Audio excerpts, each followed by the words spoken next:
So welcome on this next Tech Data webinar today on HPE storage update. As you know, the last weeks and also next week, by the way, if you're not registered yet, know that next week we have not one, but two sessions, two HPE update sessions planned because there's so much to tell. So next week it's about Aruba updates, so networking update information, and also about HPE tools. That's a new session because the storage update session we organize quite regularly.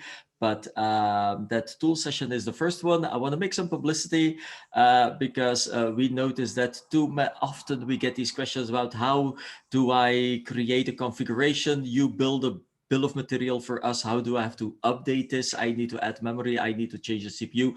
How do I request an OPG? By the way, which tool do I need to use to request special pricing? What about special pricing? Where to find the latest price list, and so on and so on. So it will be a very interactive session. So if you're not registered yet, well, please do so. It will be very fun. And one of our experts from the HPE team will join me as well. We're going to prove it live to you to make you even better as an HPE partner.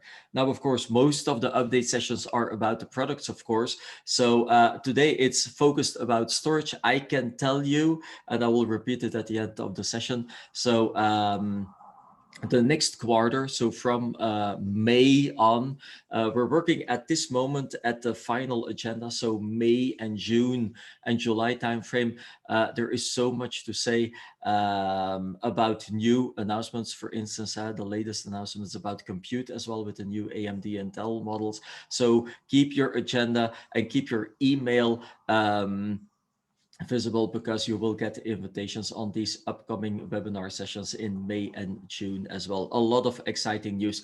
Talking about exciting news today, this is the HPE strategy. Okay, so storage strategy is already there for quite some time. If we take a look at the product portfolio, you see two pillars, two types of solutions where we have the system defined and the software defined solution. Yeah, so system defined is more metal, more hardware, more products, and we're going to take a dive through all the products that you see in here. So what's new, what's updated with Primera, Tripar, Nimble, SIMPLIVITY, StoreOnce, RMC. On the more all-flash advanced next generation platforms, we still have the traditional storage like the MSA, very popular. We're going to start with that in a minute. We still have Store Easy, we still have Store Ever, but that's more the traditional storage.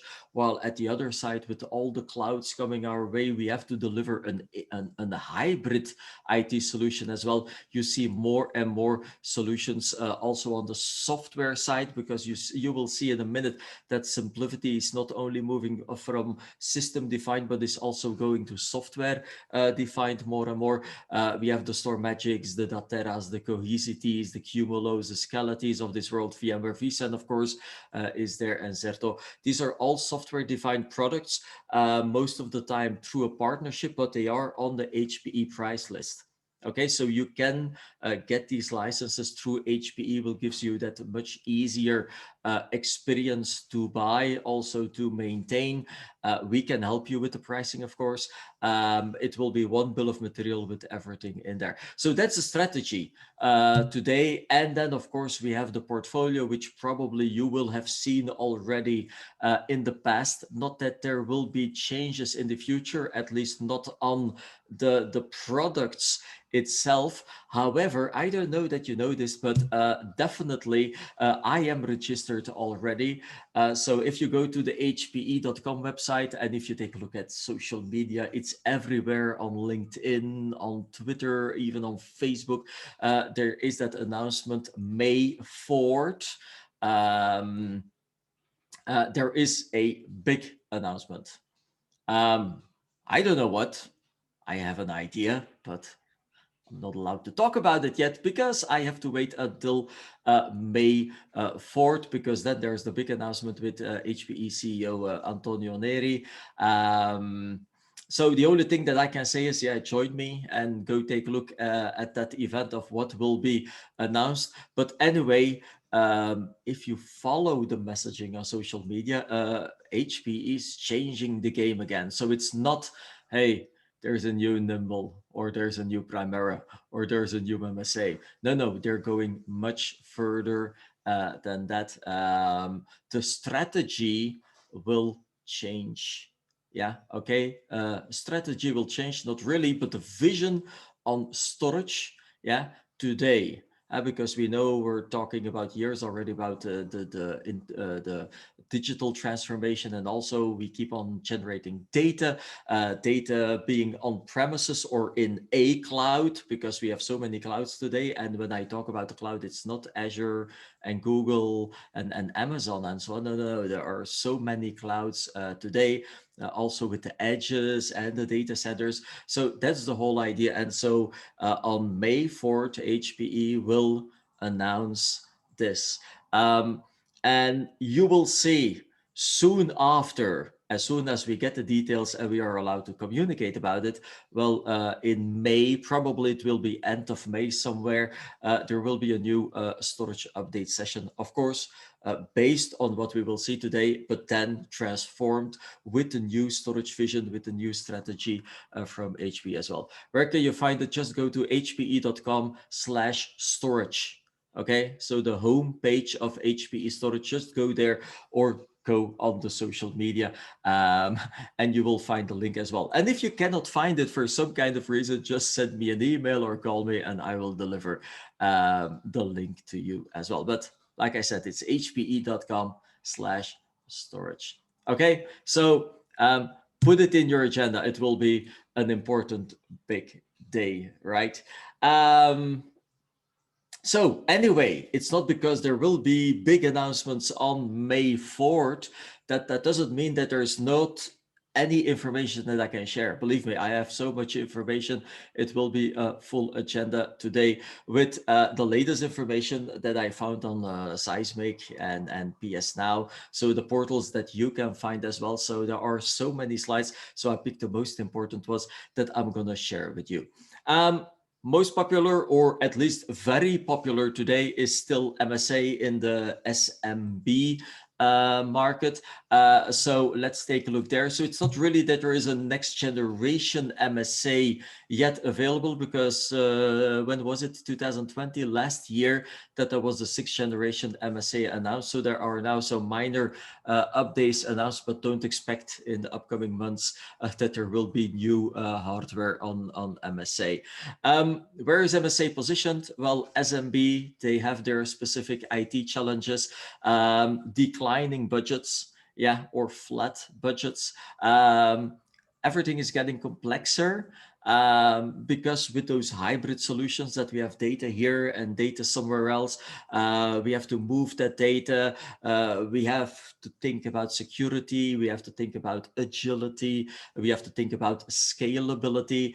And sometimes it's good to say, KISS, keep it simple. Right? Even now with the pandemic that we're not allowed to kiss. But even then in IT, we can say, keep it simple, right? We keep on doing that without the physical contact.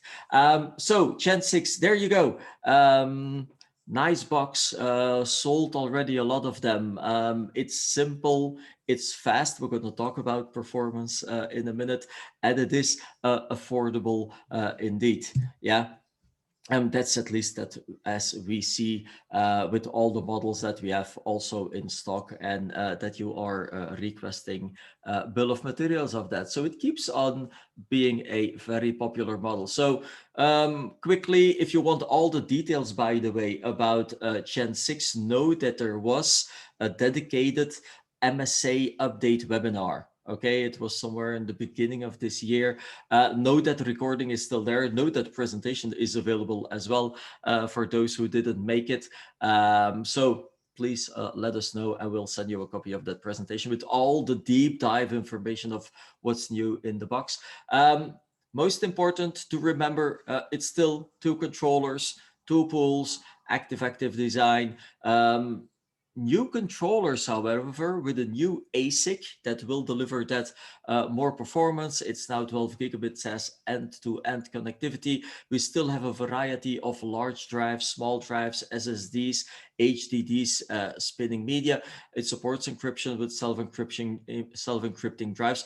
One important thing that I want to highlight in this presentation, I keep on repeating it. Why? Because I keep on getting questions on it. And if I get questions on it, I organize these kind of webinars, of course, about that DP+. It's a new RAID type inside this box. Okay. Details. Hold on, guys, just a few minutes. Plenty of benefits. Okay, so it is resilient, it is fast, it is flexible in some kind of way. Definitely for a entry-level storage product. Now, simplicity, well, for those who have experience already with it, they might have noticed that the SMU, the storage management utility, is completely new. It's completely rebranded.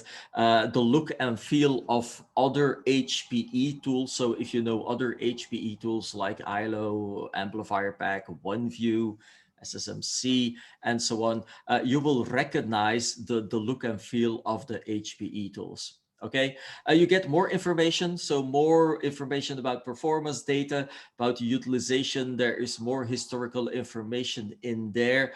You can drill down completely inside the storage box. Okay, why? Back again, yeah, to make your life easier, of course. Also, to set up the system, that is also simplified. Okay, so it's a workflow that you have to follow. So if you unbox it and you connect the power, you connect the network cable, at that moment, these are the steps. So you get a page with 3 start buttons, but there's only one start button that is active. And so you have 4 questions about the system configuration. First of all, network configuration, fixed IP address, DNS, gateway, and so on. Then about the date and time, if you want NTP or you want to set it yourself one time, you want to synchronize it with an external resource. What about security? You want to add maybe an additional user account, read-only, read-write, so you can change passwords as well, and then enable notifications. Because I think, honestly, on every system that you configure, you should enable notifications. I want to know when something goes wrong. It's just an email address, right? That you can put in there, or through SNMP, send some messages to an SNMP monitoring server. Once that is done, those 4 questions, that will take around 2 minutes, then the second start button will light up. And at that moment, we're going to configure storage.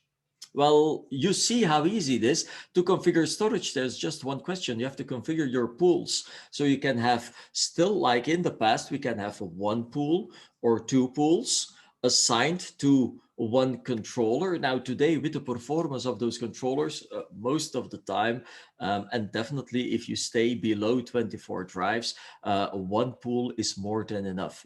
With 24 drives, you can create 2 pools, but then you have more RAID overhead, because every pool will have a RAID set with RAID overhead. So I see the use of 2 pools only when you have a huge amount, 50, 100, 200 drives in your MSA. But the typical installations that I see with 8, 12, 16 drives, 1 pool is more than enough. That 1 controller, it's impossible with 16 drives to outperform that 1 controller. But anyway, these are best practices. There's a best practice guide available as well.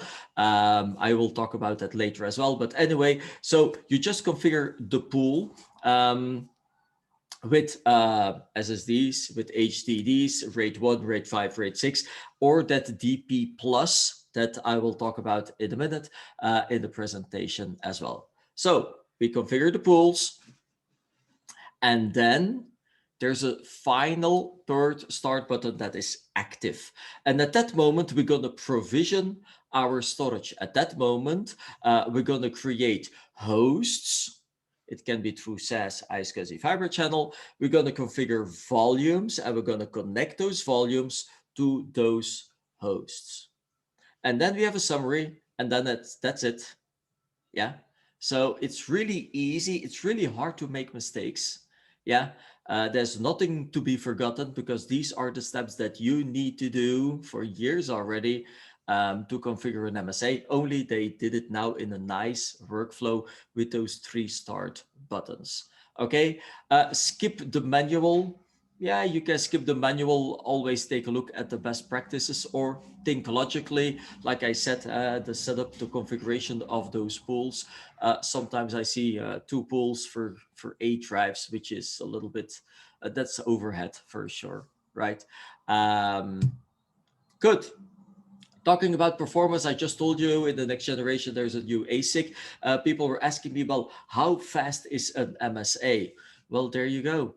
Yeah, this is a comparison of generations of MSA. So generation 3, it was the last one that was called the P2000 MSA model, and then it changed in the 1040, 2040, 2042, and then we have the same with 50, and now the latest models is then with that 60 in there, where the 6 is pointing to that 6th generation, of course. Okay, and guys, believe me, MSA is bloody fast, or you can make it bloody fast, right? Now, of course, those numbers, 300,000 IOPS, I know it is very important. Of course, what is the block size and what type of data? And this is why, back again, guys, don't focus too much on these hero numbers. I don't want to show that 6th generation MSA can deliver more than 300,000 IOPS, because I admit this is then competition to a nimble array as well. But you have to look further than those 3,000 IOPS, because this is always in ideal conditions. This is as well. This is like your car. Your car in ideal conditions, it will drive 250 kilometers per hour, but that doesn't mean that you will drive every day 250 kilometers per hour. Yeah. So with MSA as well, it's just to prove that every generation is getting faster. By the way, I get that question about the block size. Well, these numbers, I can deliver them to you because I didn't copy this one in this deck. That's why we had that MSA dedicated webinar a few months ago already, and the recording is, by the way, still there. But there is an MSA technical deck available on Seismic, for instance. If you cannot find it, you know where to find me. But there is a technical deck on MSA where they highlight how they tested this. So Mr. MSA, so there's one guru, it's Benjamin Smith, who organizes quite often as well tech talks. So where he is talking about all this. Right, because I admit block size, of course, is very important in here, guys. Talking about IOPS, Intel recently released a new SSD, just one SSD drive, not that big, right? One SSD drive that can deliver 1.5 million IOPS, which is a little bit stupid. Then if your customer says, yeah, I need 50,000 IOPS, then you might say, yeah, let's go to MediaMarkt or Fnac. No, of course, you order it at Tech Data, but even then, we have that one USB drive, yeah, SSD drive that can deliver 1.5 million IOPS. So you have to look further than that. It's all about the data services that are behind this, of course, right? Now, also talking about that performance, there is tiering engine in there. Well, the engine got optimized, so the tiering is better. Okay, it's all about software. There's nothing to configure, so it's not that you can tweak it, but also here in the 6th generation, tiering with an SSD group and then an HDD group. So now the software, the algorithm that will decide to put the data on SSD or on HDD is also more efficient, so that here, compared to the previous generation MSAs, that also there you will get a better performance. By the way, we're going to talk about that as well, but know about the licensing. Yes, there is still that advanced data services suite license available to get tiering enabled if you have 2 tiers of media in your MSA. And yes, it's still standard in the 2062, which is a 2060, but then with that license and with 2 SSDs in there. But like I said, most important is one reason to go to choose for the next generation MSA is, for instance, it's not only about the hardware, but it's also about the software in there. That's why MSA, it's rock solid. It's exists already for very long years, right? 6th generation. The DNA is still strong, okay? And it's one of the longest lasting products in the storage market, and it keeps on going. Because if you take a look at the deployment environments where we see it in data centers, in central locations, of course, in the SMB market. But if you take a look about the pricing and the performance that you might get, and yes, I admit 325K IOPS, there is that asterisk. So there's always a link behind to show you in this situation with this type of data, but just to prove that it is a fast system. And by the way, when we're going to talk now about TP Plus, it's not only about performance, it's also about the speed of rebuilds, of giving your data, lower the latency to get the data to your applications, and also for branch offices, because we see as well for branch offices where the MSA is very popular. As well, because for instance, we have the 1000 model as well. And also there we have all the types of communication available. Because if you take a look at the model, so there you go. This is nothing new as such. I just want to repeat some things because I see that we still have questions about that. So here we have the picture of the front and the rear view with the 2 controllers, 2 power supplies, connectivity in there. And yes, there are models with large form factor and a small form factor drives. And so what I want to highlight is that I still see some mistakes because it is documented, but you can say, is it well documented, or I did not find it. So this is why I keep on repeating it.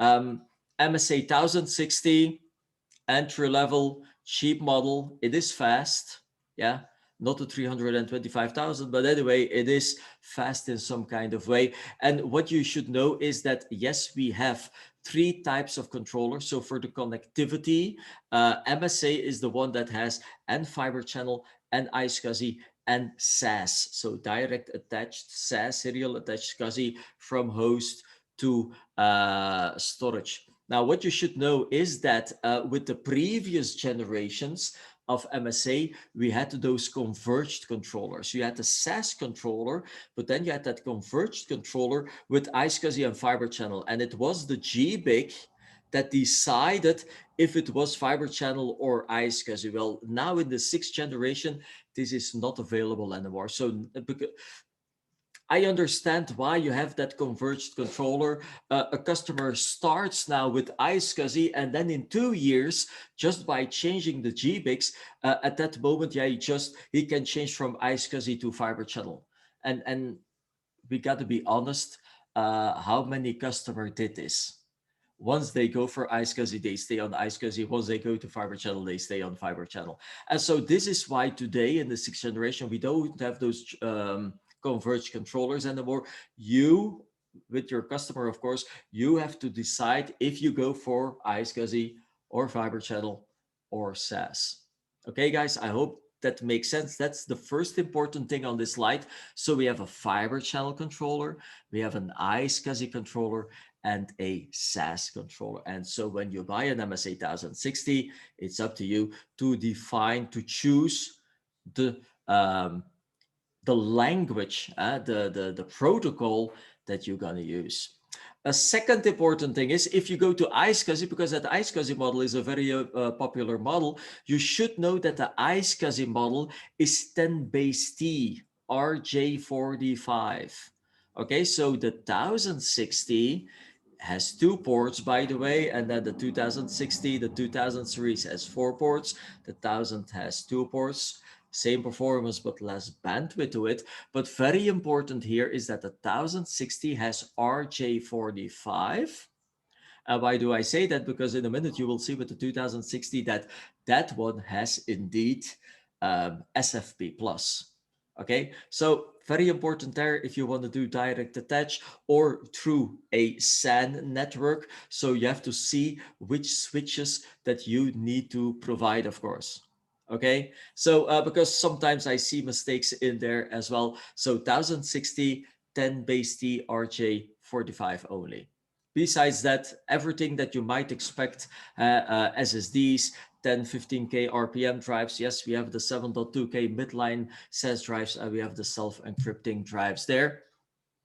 Another important one that you should know is that this is unique to the 1060, is that the SAS model has 2 ports, and until now you could connect to servers. Well, know that with the 1060 model today, we have this SAS fan out cable. Yeah, and so this is how it looks like logically, but with 2 SAS ports, since it is 12 gigabit end to end now, so you can connect now up to 4 servers by using that fan out cable.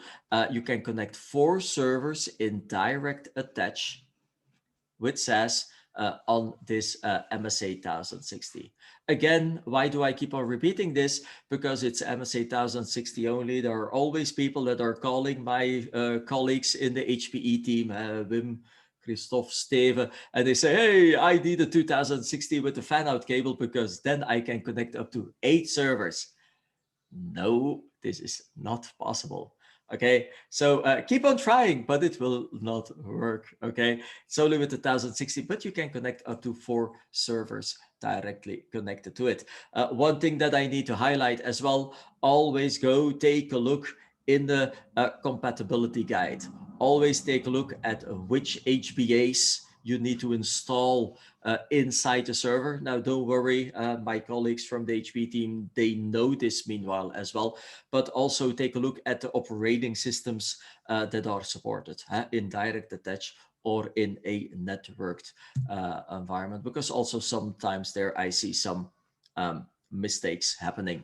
1060, since it's an entry level model, you can grow that model up to with a certain amount of disk shelves that are possible behind those controllers. Yes, you can mix even LFF and SFF drives, so you can go up to a maximum of 96 SFF drives, which means that you can add 3 disk enclosures for a maximum. Also important there, it needs to be a 6th generation disk enclosure. So also the previous generation disk enclosures are not supported in here.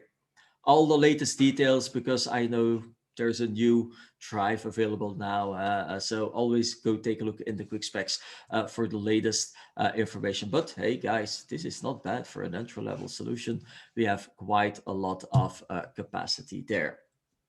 If we take a look at the bigger brother, so there you go, this is the 2060, and this is something that I want to highlight. So the 2000 series has 4 connections, but here you can see on that iSCSI model that this is now SFP plus, and this is not RJ45 anymore. Be aware of that when you are choosing the cables, the DAC cables, and the switches if you want to connect your servers to this box. Okay, back again, fiber channel, iSCSI, SAS connectivity. What else do we need to know? Optional SFPs as well. Here we can go up to 9 disk enclosures because the controller has more CPU power, more cache available inside the controller, so we can connect, and more bandwidth as well. So that means that we can connect more disk enclosures up to 9. Very important here as well, the difference between the 2060 and the 2062 is that in the 2062 there are 2 192 TB SSDs in there, and we have that ADS, Advanced Data Services Suite license included as well. Okay, so nothing different compared to the previous generations there as well. I have a question on iSCSI direct connected still is no valid setup. Well, this is what I said. Go take a look. It's the operating system that decides if it is supported, yes or no. And the last information that I got, because for that, we can do this offline or otherwise at the end of the session if we still have some time, but there's a website called SPOC. Yeah. HP has something, I think, with Star Wars, the 4th of May to do announcements. They keep on calling products Spock, but it's not the guy with the funny ears. It is the single point of connectivity knowledge. So it's a website where you can find that HBA in that server with that operating system, with that cable connected to that switch, connected to that array with that firmware and that software on it, that is supported, yes or no. So it's always good to take a look in Spock, yeah, yourself or my friends at the HPE team. But we always have to validate this. And if there's something that you should know is the last version, the last information that I got is that with Windows, Microsoft supports in some situations iSCSI direct connected, while VMware doesn't support it. As far as I know, because guys, this keeps on changing. I don't go in Spock every day or every week, but this is in general the information that I got indeed that, but be aware of this. But as far as I know, yes, Windows, some versions of Windows support iSCSI direct. But this is why often if you want to go to direct connected, we suggest always to go to fiber channel because there we have more possibilities. Yes, that's why, guys, this is why I keep on repeating this because I see here, Wim, thank you for that. So my colleagues are in here as well. So they confirm indeed that there is no direct support for VMware. Yes. Okay, but if you're not sure and you cannot find it, hey, just contact us. At the end of the presentation, you have our email addresses and our phone numbers. We're happy to help you with this. Here are the licenses. So with the 2062, it is included. Otherwise, it is an option there as well for the best prices. I'm not a price guy. Contact Wim and Steve and Christoph. They will help you with this as well. What is the most interesting setup? One more thing about DP Plus, about MSA, but because this is new as well, and this is also something that we get a lot of questions about it. So we have traditionally RAID 1, RAID 5, RAID 6, but we know that with RAID 6, there is a performance impact. The rebuild time takes a long time because the drives are keeping bigger as well. And so this is why now HPE created DP Plus inside the firmware of MSA, and they're working now with stripes or stripe zones. Back again, if you want to know all the details about how it works, we have a dedicated webinar a few months ago. The recording is still there. There's also a tech talk available by Benjamin Smith himself, who is explaining all this in depth. So I'm glad to help you, to point you to these recordings with all the in-depth information of technically how it works. But what will happen is that they're making zones, pages of 4 megabytes, and they will stripe it in zones for a total of 8 gig, and that will be spread across all those drives. And the whole idea is now that instead of with RAID 5, where we have data blocks with a parity, and then with RAID 6 with 2 parities, now they're gonna create those stripe zones or those chunks, how you want to call it, and they're gonna spread it across all the drives. Why is this better? Because now if you have 100 drives, you get the performance of 100 drives. And before, with 100 drives, we had multiple RAID groups of 8, for instance, 8 drives, 7 plus 1, something like that. But you're not going to create a RAID 5 of 99 and 1 parity. No, you don't do that. So we had multiple RAID groups in that pool, but then you get the performance of your RAID group of 8 drives. Yeah. Now with DP Plus, you will get the performance of your 100 drives. Why? Because all your data is spread across all those 100 drives automatically. Yeah. Now, of course, to make this, as you can see, disk 1 up to 12. I can tell you already now, for DP Plus, you need a minimum of 12 drives, HDD drives. Okay, we don't, unless you have 12 SSDs in an MSA, but then we're going to talk about pricing, and then maybe a Nimble is more interesting. But anyway, you need a minimum of 12 drives.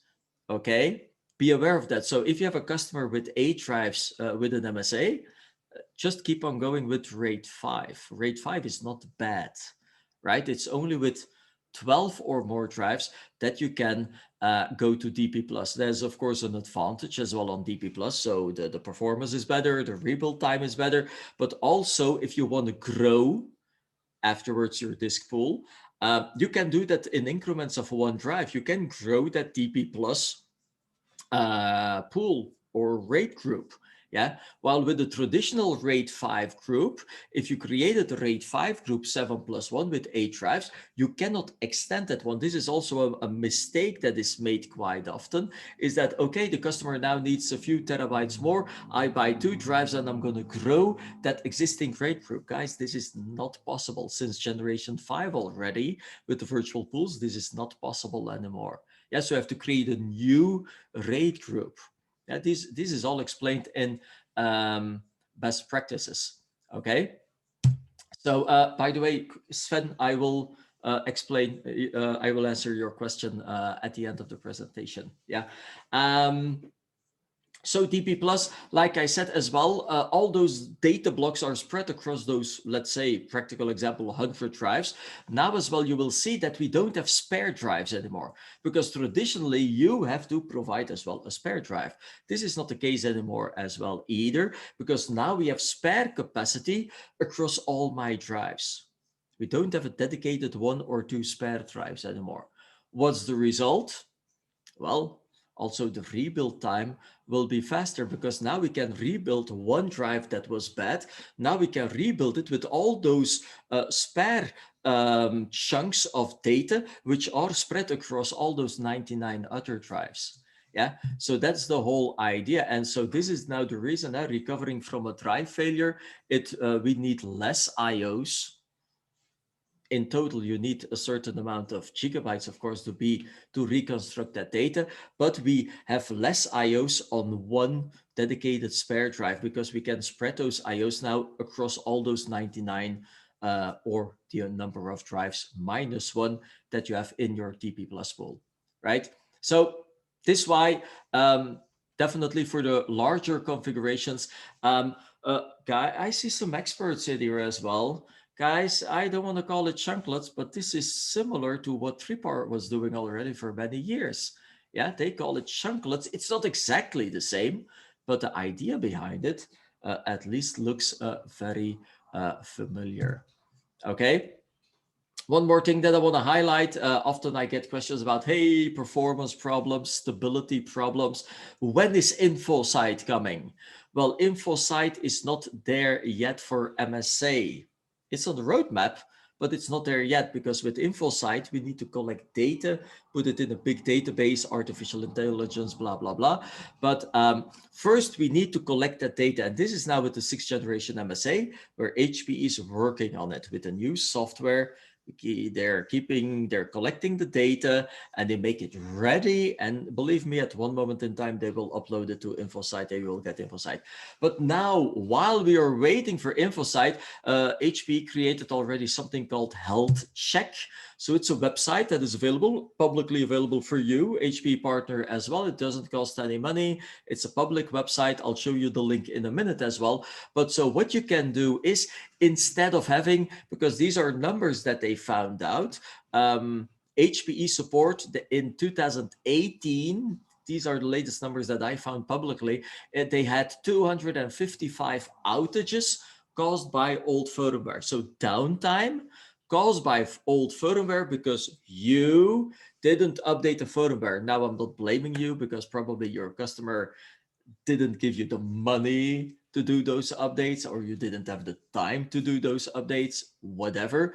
But anyway, there were 255 companies down because of old firmware. And this is what they want to avoid, of course, for instance, with InfoSight as well.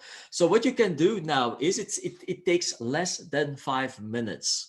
Okay, you go to the SMU, and by the way, this also works not only for 6th generation, this also works for 5th generation, 4th generation, and even 3rd generation, guys. Okay, if you still have customers with a P2000 G3, I think it's time to have that system replaced because that's an old box, right?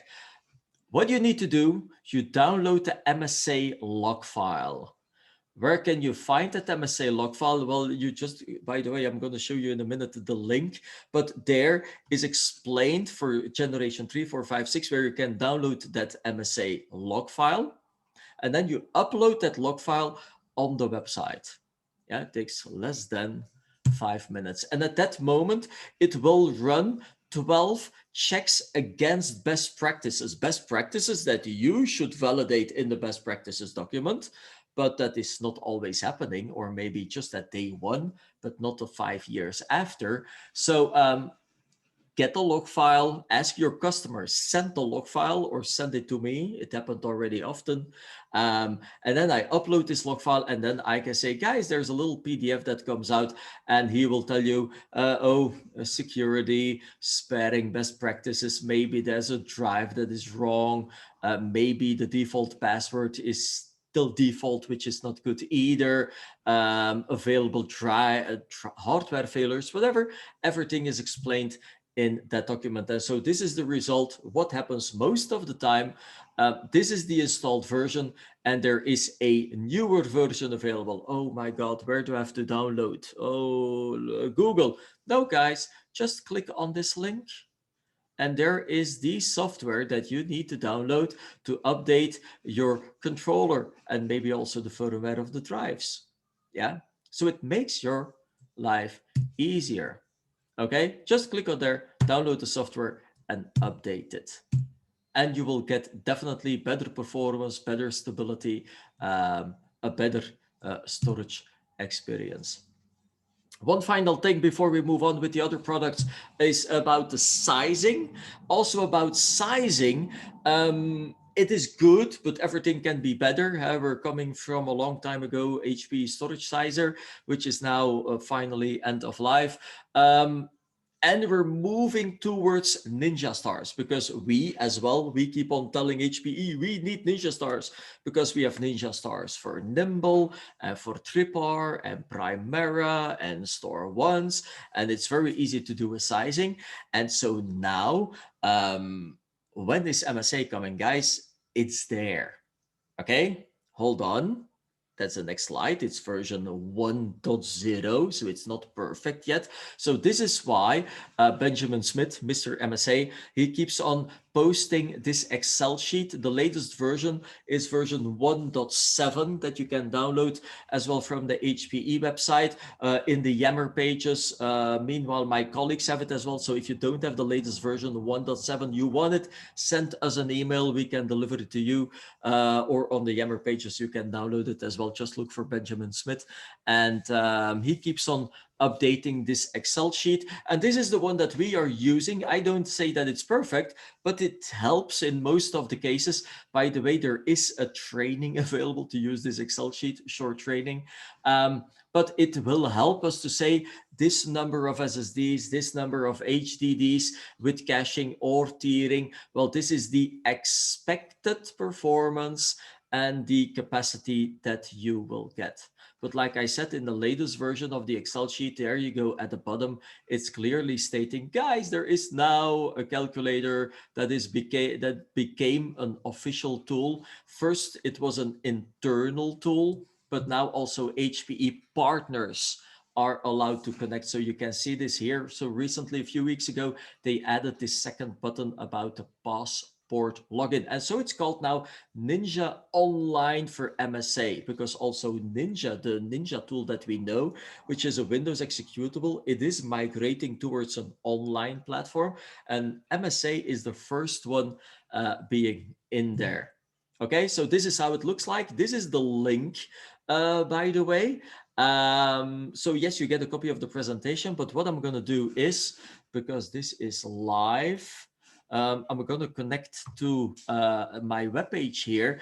And so, by the way, yeah, feel free to use it. This is my own webpage, hpepedia.com is it called. And so these are all useful links about HPE and their tools. And I keep on updating this. Feel free to use it.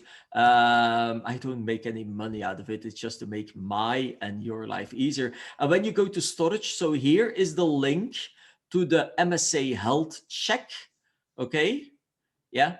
And here now you can see the link as well to Ninja Online for MSA Sizer. So when I click on it, I need to authenticate. Yeah, so it's not this one, it is this one. Sign in, so you got to be an HP partner. As you can see, there are some release notes, version 1, blah, blah, blah. Feel free the time to read everything in here. But now you can take a look at a guided way of sizing or restart an existing one. And now here you can define your workload with random IO. Let's say I have random IO. Danny, what block size do you want? Let's say 8K, because 8K is a quite popular one. Which read-write ratio do you want? Just pick one. How many IOPS do you need? I need 5,000 IOPS. How many capacity do you need? Let's say 50 terabyte. You want it in an all-flash configuration, yes or no? Yeah, and at that moment you can click next, and then he will give you here a few configurations that are available. So the config that I asked, you can do it with 1060. Yeah. So you can click on there, or you can have this 2062 in here. So you can select this one and then click on finish. And now you get here the possibility to have a bill of material. You see here the expected performance metrics. You see the throughput with the performance tier with SSDs. I need 5 of them. And for the standard tier, he will provide 27 drives in DP+. Okay. Like I said, it's very basic. It's not ideal. It's not perfect, but it gives you an idea already. And there will be more versions coming, of course. And since it's an online tool, guys, you don't have to update anything because it's updated automatically for you. Okay. So I gave you the link, so you get this presentation as well. So yeah. I see a question in generation disk, in generation 6, will the disk firmware updates still need to be performed offline? Well, today, yes, but there's also an idea to make this as well available online. Yes, but today it's still an offline process for the disks itself, because you have to restart the disks. But with newer generation disks, the idea is at least that you can do this online as well. Good. That's MSA. Nothing new on MSA, but apparently there's a lot to say about MSA. Let's take a look at SimpliVity, because also with SimpliVity, guys, just before Eastern holiday, we had a SimpliVity update session. 90 minutes about SimpliVity alone. Okay, so this is just a little resume, an overview of the most important information about what you need to know about SimpliVity. You want more details, and Sven, I will tell you the link at the end of the presentation, techdataevents.be. This is where you can find all the recordings. By the way, they're on YouTube as well, and otherwise send me an email and I will give you the link to that presentation, right, and that recording. So now, SimpliVity, what do we need to know? Quickly, new hardware. So recently, they added a new model, the 380G model.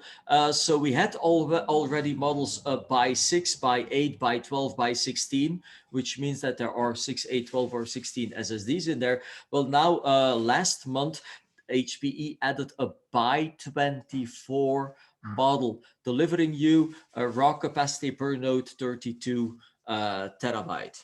Okay, which is now in line with the 380H models, LFF and SFF models. Besides that, very popular in the previous SIMPLIVITY webinar, which was in January, we were talking about, because we have a lot of things about SIMPLIVITY happening. So in the session before, we were talking about pricing, because we have very interesting promotion packs available as well. For instance, on the 325, did you know that you can have 2 of 325 SIMPLIVITYs for less than 20k euros?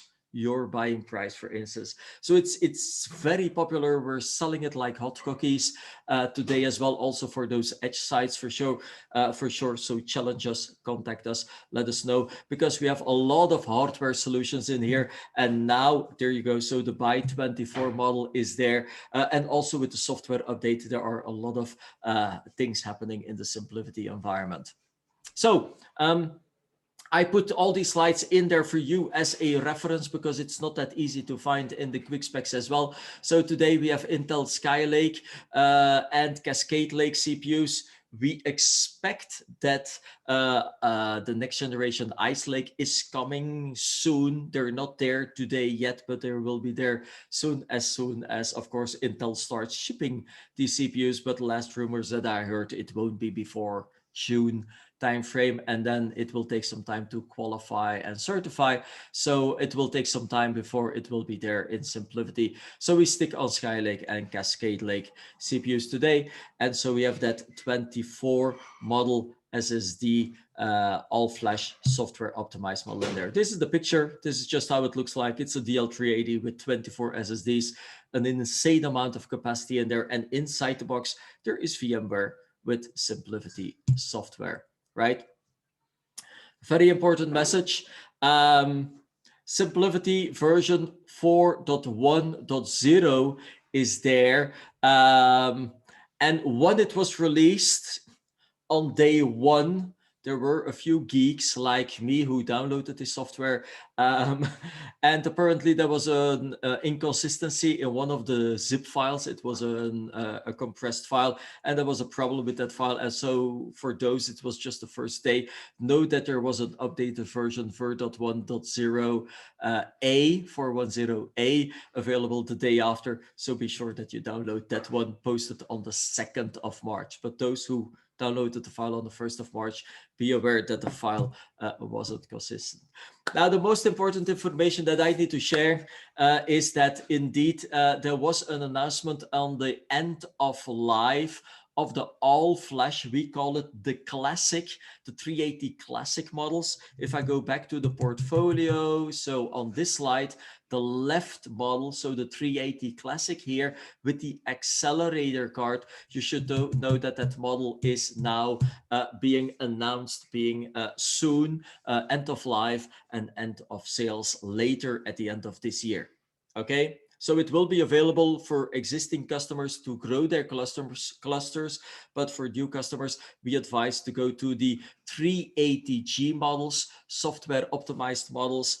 Why? Because it's software optimized. You don't need the accelerator card. You get the same performance, and you have 2 PCI slots, which are free to add, for instance, more network cards or something like that.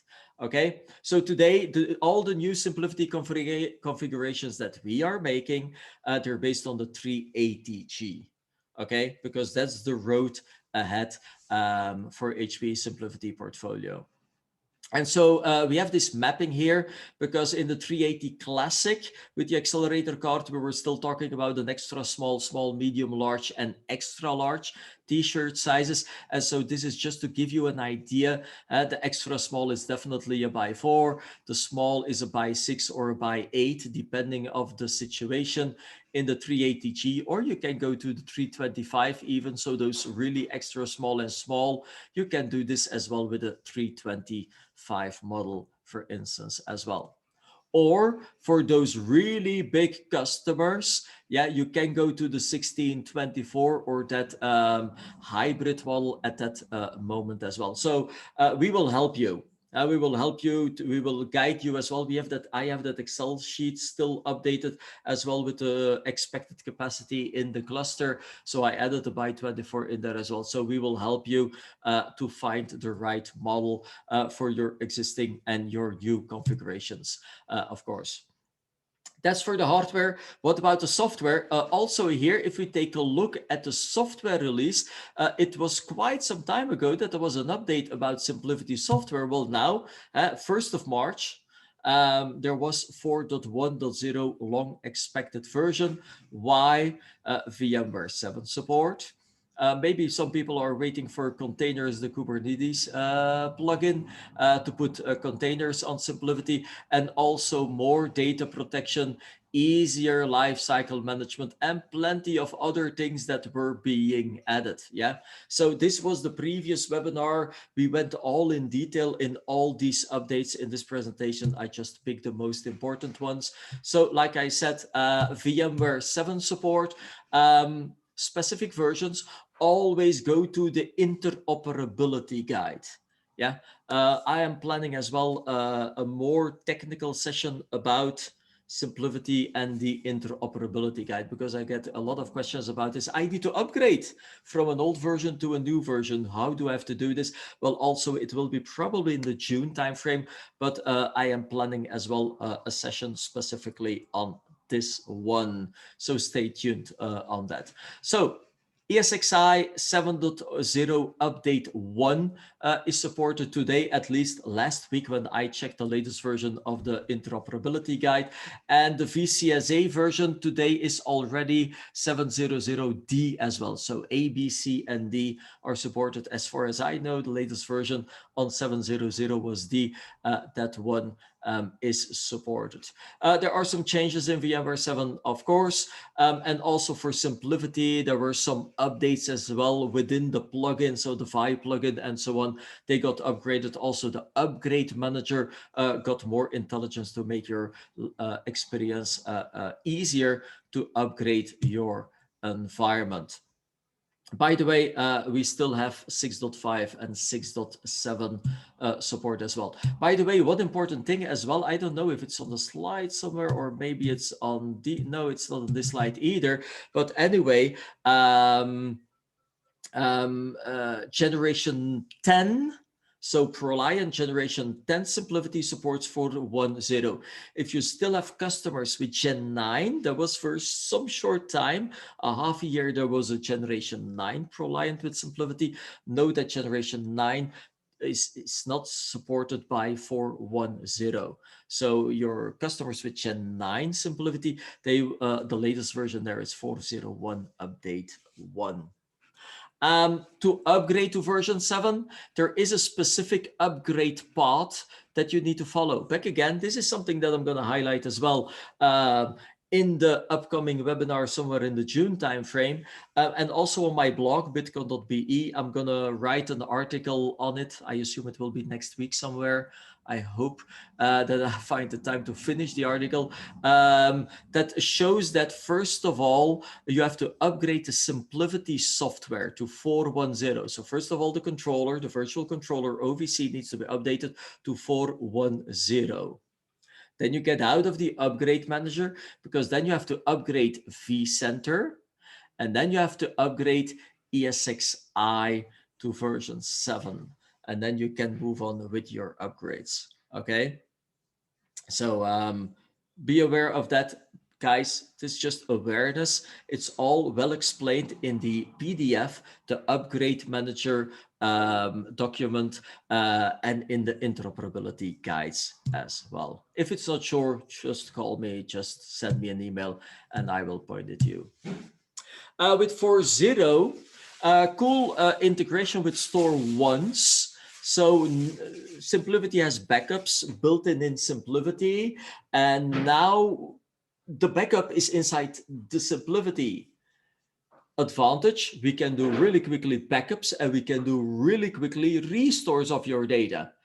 We can restore your file server in less than a minute from 10 minutes ago, not from yesterday evening at 10 p.m.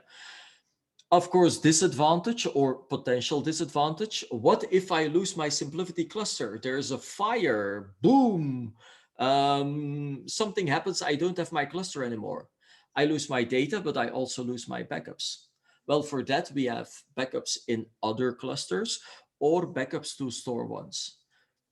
We have already multiple customers here in Belgium that I know that have this one installed. Happy customers, yeah, happy partners. It works. Although there were some limitations. You can make a backup and you can do a restore, but that's it. Making backup policies, it was through CLI. There were some limitations. Also, store one's device, virtual or physical, needed to be connected on the SAN storage area network, the 10 gigabit connectivity on premises, quite close. So the story with that fire, it didn't fit completely. Yeah, because the store ones need to be close. That's why now with 410, very important. Now in the GUI, we have parity. So CLI and GUI, you can do everything now in the backup policy, add, edit, delete policies, create rules, update rules, and so on and so on. You can do everything from within the GUI now. Second one, store one's integration support behind the WAN connectivity. So now that store one's device can be behind a wide area network, a longer distance network connection. It doesn't have to be 10 gigabit anymore either. Okay. If there's one thing, one limitation that they're still working on that you should be aware of is if you have a backup of SIMPLIVITY in store once and there is a fire, so you lose your cluster, that means that you have to recreate a new cluster with new hardware. Well, at that moment, this new cluster is not aware of these backups in store ones. And so today you need to contact HPE support because today it's a support only tool to restore SIMPLIVITY backups from store ones to another cluster. Okay, so you can do only restores to the original cluster today. Well, back again, it's on the roadmap. It will change through the year, through time. But today, this is only thing that you need to be aware of. So if you want to do a restore from a store once, a SIMPLIVITY backup in store once, you want to do a restore to a SIMPLIVITY cluster to another cluster, know that today it's a support only tool. Thanks to store ones as well. Now we have also, because we're using Catalyst, so now we have also backup to the cloud. Customers who want to make a backup to the cloud know that there is Cloud Volumes Backup, which is cloud-based storage. It's running store one's container. It has a Catalyst interface. And so now your customer can also make backups of its SIMPLIVITY into the public cloud, which is Cloud Volumes Backup, which is, by the way, just like with any cloud-based storage, you pay per gigabyte, you pay per terabyte. Okay, it's very cheap. It's a few cents. It's not that expensive. But anyway, for those who want to store long-time backups inside the cloud, know that Cloud Volumes Backup today, just like with Nimble and Primera and so on. So now also SIMPLIVITY can move copies of its backup to Cloud Volumes. And that Cloud Volumes repository can be used as well with Rapid DR, for instance, to automate your DR roles to fail over to DR or to come back to fail back from your DR as well. Of course, since it's the cloud, GDPR, quite important. So know that the data for Europe is stored in Ireland. Since London, is it Europe? Is it not Europe anymore? So today, Cloud Volumes is based in Ireland, FYI. So yes, we have a data center to be GDPR compliant. Some more minor things, but for me, important things as well. Note that the deployment manager, by the way, on my blog, you have the full procedure explained with all the screenshots on my blog, bitcon.be as well. Now with 4.1.0, there is a new deployment manager. It has a little checkbox always handy, run deployment, check utility only. So it's not running the actual deployment, it's running a check in advance. Why is that cool? Because you can see that all the hardware cabling, for instance, is good, that the software is okay, that the firmware is okay, without the actual deployment, to avoid that you have to troubleshoot the actual deployments. Now, anyway, SIMPLIVITY is deployed by HPE people today, but hey, this can be maybe in the future that one day we are allowed ourselves to run these deployments. I see this as the first step towards self-deployment of SIMPLIVITY as well. So this is how it looks like. This is just when you run that deployment manager, this is just to see that you don't have those red circles in there.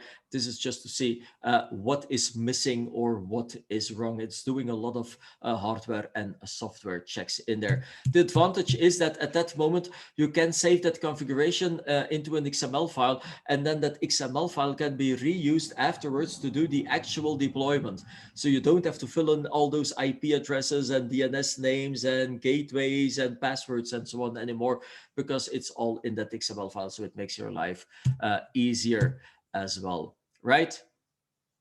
Some final things about upgrades, things that you need to be aware of. No, it's not possible to go from 3.7.6 directly to 4.1.0. There are some intermediate steps. It's not for SIMPLIVITY, but it's on the firmware on Gen 10. And so this is why I keep on referring to the interoperability guide. By the way, also on hpepedia.com, there is a link to always the latest version of the interoperability guide under SIMPLIVITY. You will see that over there, the direct link. And by the way, the link is in the presentation here as well. Okay. Minor things that can be handy. Know that it was possible before with 4.0.0 to create a single replica data store.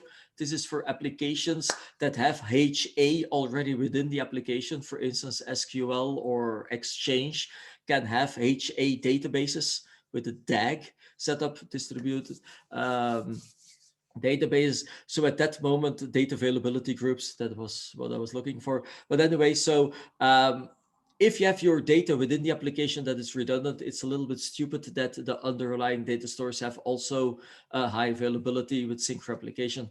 So it was through CLI. Well, now as well, know that it's now possible with a checkbox in the GUI to create single replica data stores. Watch out, at that moment, you only have one copy of your data. Yeah, you don't have two copies of your data. If you reboot the server at that moment, the data store will be unavailable. So be aware of that. So you can see it everywhere. So in the interface, when you go to your cluster, to your data stores, you can see that it is a data store with a single replica. And also when you're going to take a look on virtual machine level, even then you can see that this VDI VM, yeah, which is probably a non-persistent VM for VDI at that moment. Yes, you can store them, for instance, on a single replica data store. So now all the views, before it was through CLI, well, now it's also in the GUI available as well, so that you can see that. Okay, now that's the most important on the latest 3 months on SIMPLIVITY with 4.1.0 and the hardware updates. Like I said, there are other webinars in the last months available. I'll show you where you can find the recordings. They are available. And if you cannot find it, just call me, just send me an email. Good. Timing. Okay, perfect. Third important one is, of course, behind MSA and SIMPLIVITY is Nimble. What's new about Nimble? Because also there we'll see what will happen with Nimble on the 4th of May. I expect some exciting announcements there, but this is the latest information that I found and that I can share with you. There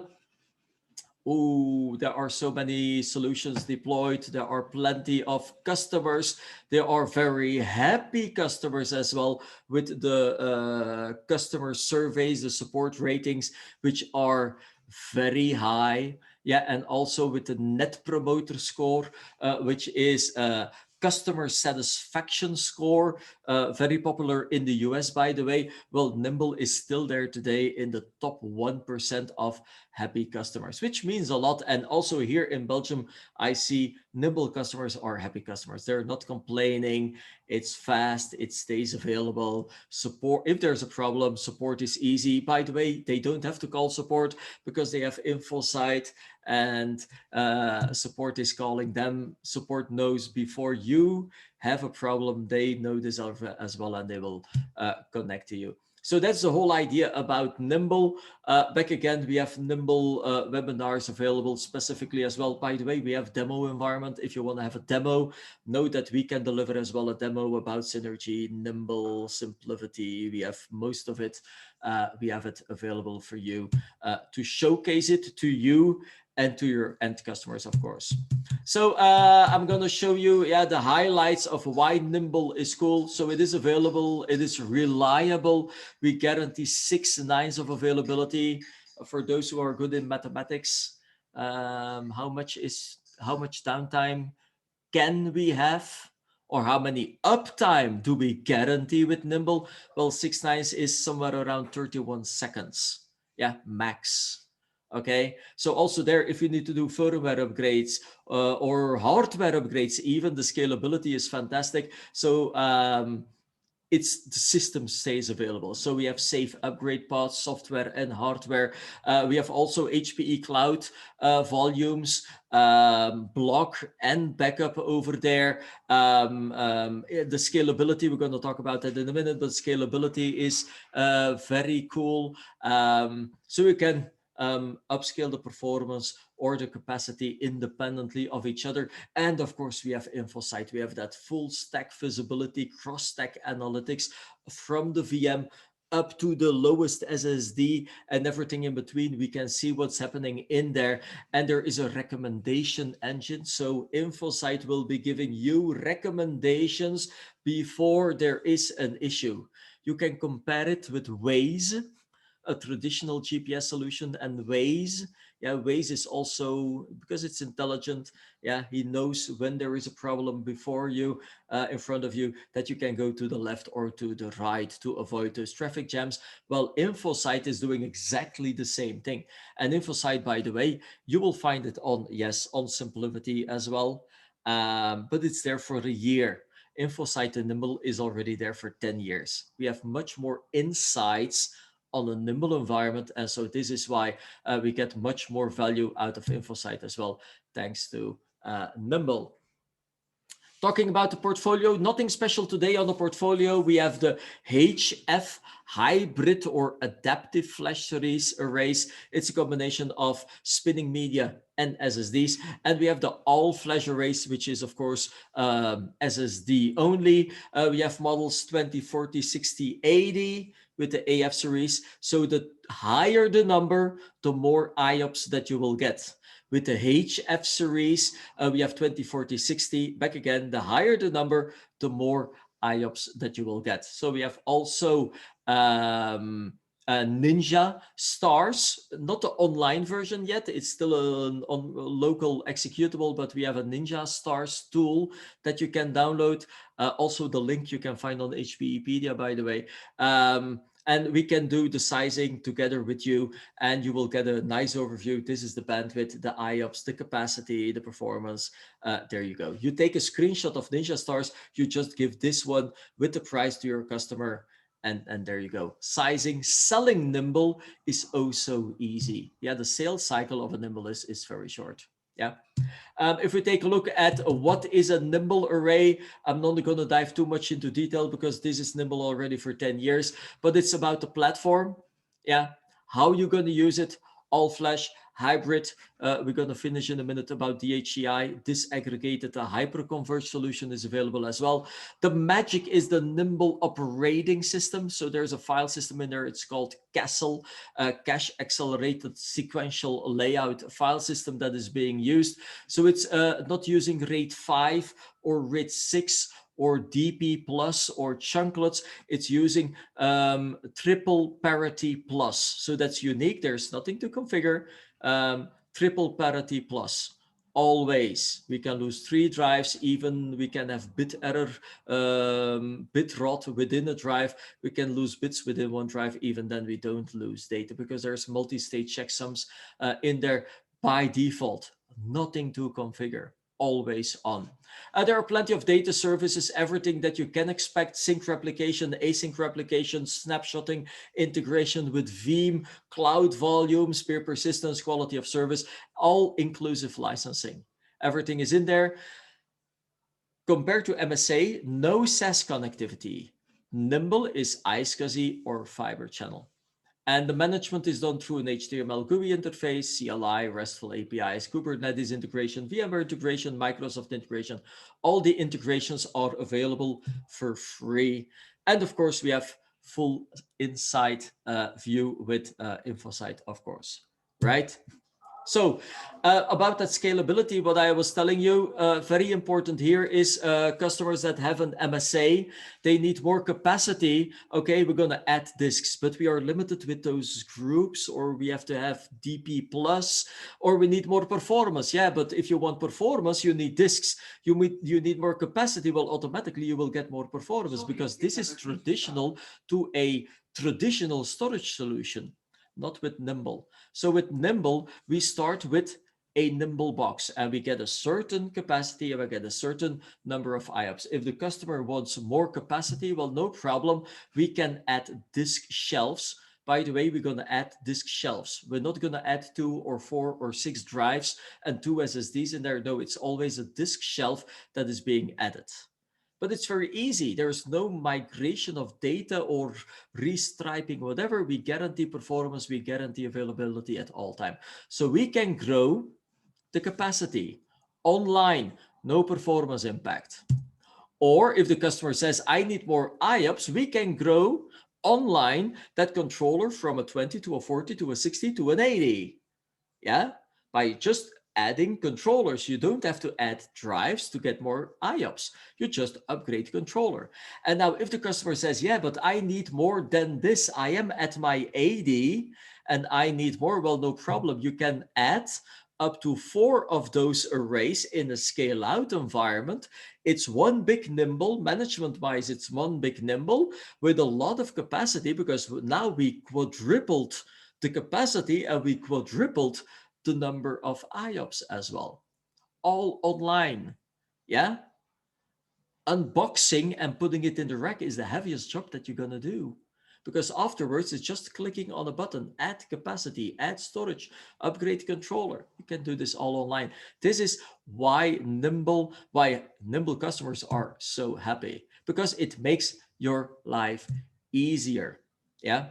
Now, really quickly, the hardware, okay, we are today generation 5.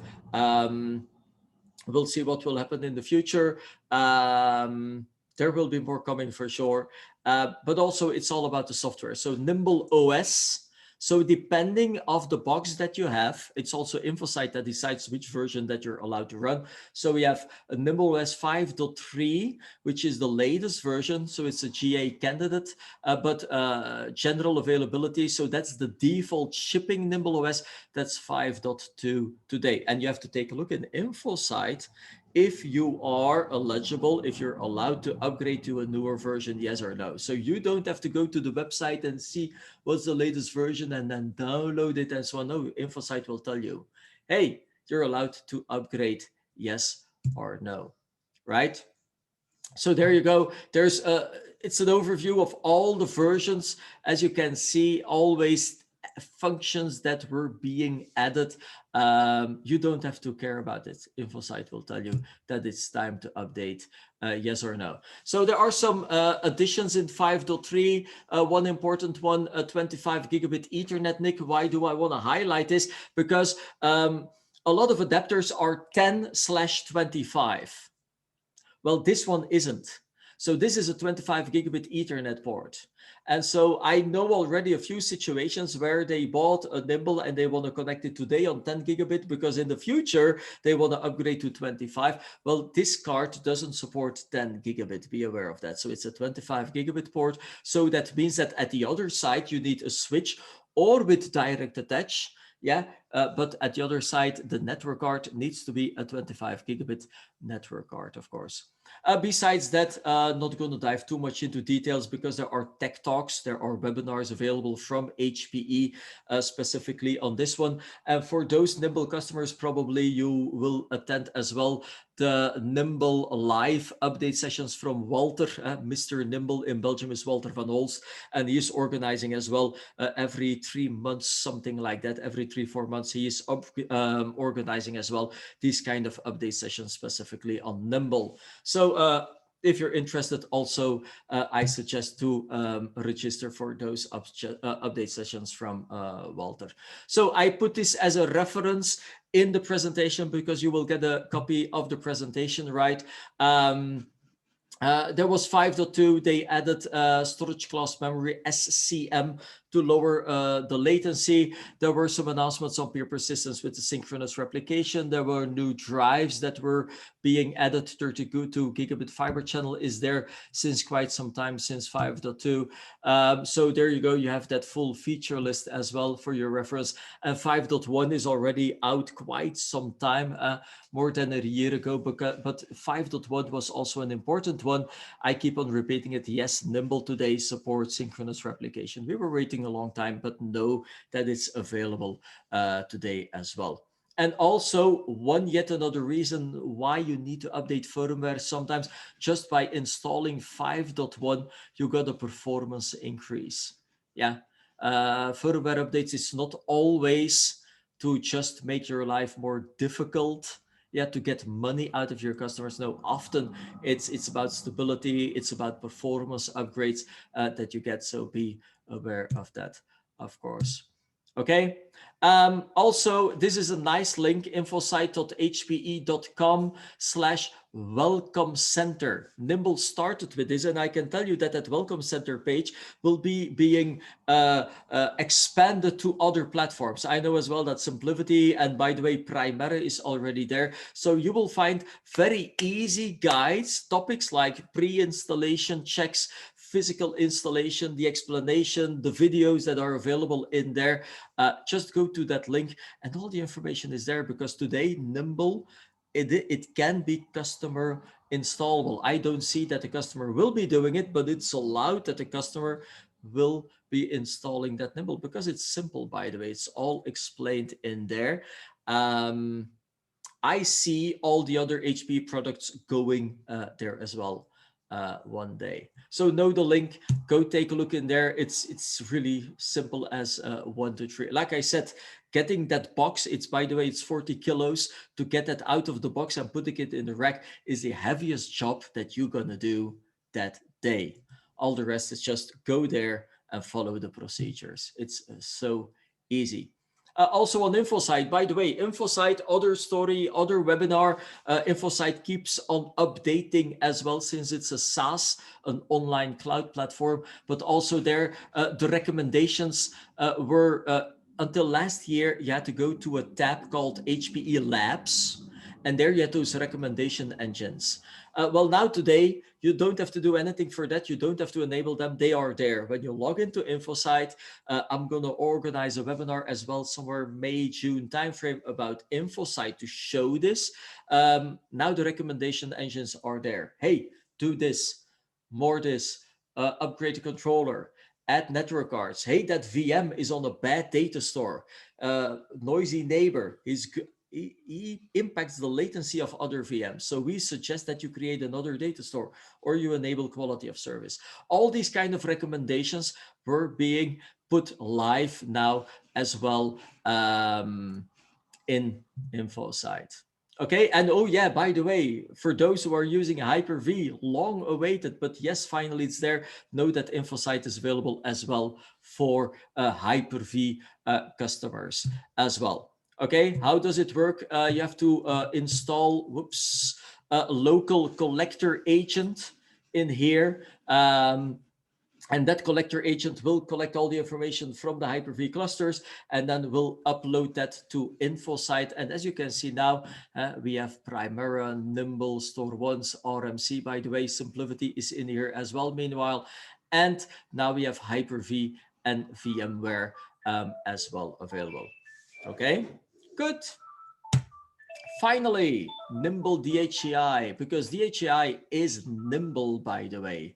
Yeah, but it's a hyper-converged setup of a nimble implementation. And so what's the advantage, by the way, the numbers? Yes, we have already plenty of them, by the way. This is the last official number that I got, so it will be probably more than 1,000 already now, but we guarantee those 9s of availability. The deployment, it's really fast as well. You will see it's deployed in less than 15 minutes. You're nimble with your vCenter and your VMware environment with volumes connected to your VMware.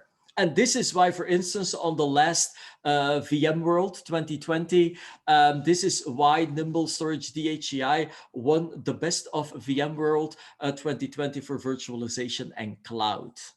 Yes, so people love it because it's simple, it's fast, it makes my life easier. Yeah, because we have all those guarantees behind it, of course. Like I said, it's simple to deploy, simple to manage. And of course, with Nimble, we have that scalability. Talking about that scalability, I'll come back to this slide, but there you go. Nimble DHCI is playing here. So for customers who want to scale independently storage of compute, if we take a look at the other hyper-converged solutions like SIMPLIVITY, which is storage and compute all together, if you want to grow your storage, you have to add compute nodes. You want to add compute, yeah, you have to add technically, yeah, storage as well. Yeah, while of course at the other side, Nimble Storage DHI is here sitting nicely in the middle. Of course, for those high-end enterprise customers, of course, we have a thing called composability, which is also some kind of a HCI solution all in one, but that's really enterprise, of course. So that's why now with DHCI, if you have a customer who wants to grow compute and storage on this green line, nicely in the middle, then maybe we have a fit with SIMPLIVITY. But as far as the customer goes off that green line to more compute or more storage, or I need more flexibility, I need more containers, I need more Oracle, I want to put more external workloads from outside HCI on here. Well, this is all possible with Nimble DHI. Back again, no over provisioning, the upgrades, single click button that you can do the upgrades as well. So it's the same experience, one user interface from within vCenter, you can manage everything. 15 minutes rack to apps. If you don't believe me, the video is out there on YouTube as well to show you in 15 minutes. From the unboxing, of course. Yeah, it's in the hardware. You power it on from that moment on. In 15 minutes, you have rack to applications being deployed. How does it look like? Because back again, by the way, that for sure, we're going to organize in combination with Walter, with HPE, we're going to organize as well a specific DHCI session as well. Like I said, the agenda is being built this week, so the dates will be available quite soon. And yes, you will get an invitation automatically of this. So specifically about the HAI, how to get started, how to do the sizing, what are the benefits and so on. So keep on following us for sure. Finally, because we're through, what's DHCI? Well, DHCI is a nimble solution, generation 5, all flash or hybrid. I must say that today it's iSCSI only, so it's not Fiber Channel, it's iSCSI only, but it's bundled together with ProLiant servers. And as you can see, we have quite some ProLiant servers with AMD. So the new AMD Gen 10 Plus servers, or the DL360 382 socket, or the 500 series with 4 socket systems. We have VMware 6.5, 6.7, and 7.0. And also, what's the magic here? It's all about the software. Okay, so we have vCenter, but we have a DHCI stack setup software. We have the manager software for the lifecycle management of my environment. And then we have the upgrade manager, single click button to upgrade your Nimble, your VMware, and your firmwares, your ProLiant environment entirely. And you need, of course, switches, and there are plenty of validated switches, like there are the M-Series Store Fabric, we have Flex Fabric, we have Aruba switches in greenfield environments. Greenfield is a new setup because we have also something called a brownfield environment. And with the brownfield environment, you will see that there are existing switches. For instance, a customer has Cisco switches. Well, there are specific Cisco switches supported as well. It's just got to be a good iSCSI solution, and that's it, right? So there you go. By the way, more details about DHCI, because DHCI, all the new stuff is following, of course, the Nimble software as well. More details about that, I suggest that you register for the upcoming session about DHCI together with HPE that we organize. Like I said, so as you can see here, there is more coming in 2021. And so I expect already maybe the 4th of May or definitely after, there is more to come on DHCI as well. Oh yeah, the last one. I just added it on StoreMagic because I know I see a lot of people working with StoreMagic as well, which is not HPE, but it's a partnership with HPE. There are on the HPE price book. And just one thing that I want to highlight, because there's nothing new on StoreMagic itself. We organized 2 or 3 webinars already last year about StoreMagic with all the details. But know that there is a webinar from StoreMagic, and they asked me, because apparently I know a lot about SVSAN, their solution as well on Edgeline. I tested it for them. I have it here in my home lab in my garage. And know that in 2 days, there is a webinar with StoreMagic where I will highlight as well more details about it. Just go to their website, storemagic.com, and you can register for this webinar as well. Okay, guys, thank you very much. This is the end. I'm sorry for that 1 minute being over time. Thank you for your time. I'll stay here, by the way, because I see a lot of questions in the Q&A. So thank you very much for your time. Thank you for being here. Stay safe, of course. If you have any questions, we have a lot of experts in our team. Here's our general email address. There's the phone number.